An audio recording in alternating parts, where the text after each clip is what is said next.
Here I have Apple iPhone 8 and let me show you how to reset location and privacy on the following device. So at the very beginning, let's start by using your home screen. Find and select the settings right here.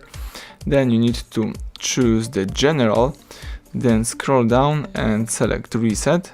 Here choose reset location and privacy right here. Let's wait a few seconds.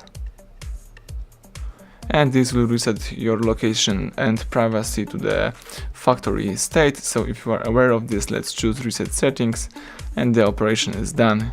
So now you can go back and start using your device in a normal way. Thank you for watching. Please subscribe our channel, leave thumbs up under the video.